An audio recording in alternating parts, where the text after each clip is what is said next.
ऐं हिकु ॿियो सुनहरनि सिटनि जो सरजणार साथी नई टई जो भलोड़ लेखक सावल जमाली संदसि नज़म माणे थो। तू तराई वई हली खट रखी ओताक में देर ताईं वेही मूं याद सावल खे कयो। नेर नीणनि मां वयो नीर नेणनि मां वयो माउ मूंखे हो चयो दुख थियो अखियूं डरनि माण्हू हिन निंड में लाइटूं इजनि बरनि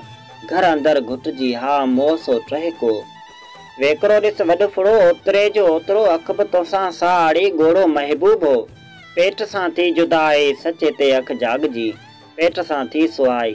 साकरे के सुञ हुई तूं मुंहिंजो सॾु थिए ॻोठ जे नारनि जा सभु वदन तोते हुया उन खां पोइ धूड़ थियसि छाछरो छॼ में छंडे तूं तराई वई हली थी पराई वई हली तू तराई वई हली थी पराई वई हली हुन चारो चाग जो चंड थो चरखो कते पेर तुंहिंजा वॻ सां भिट मथे ॼण भोग हो हिनो नारे मोर सां ढेल जी छाती लॻी सामरे लक तां लही गोदड़ी खे गंढ ॾेई ॿार थो मुरकण लॻे रीत थो टहिकण लॻे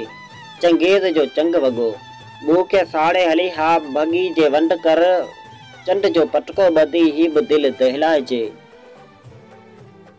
हिकु दौल धड़ धड़ विचां तो वटाई अॼु वॻो मां पाण खां पंहिंजो पुछी हल बिटाए दग ॾियूं आशिकी जो तंबूरो मिट मिटी जो आब आ नम हवा जो गीत आ आदमी छा छा करे मौत तोसां अॼु वंडे छाछरो छॼ में छंडे तू तराई वई हली थी पराई वई हली।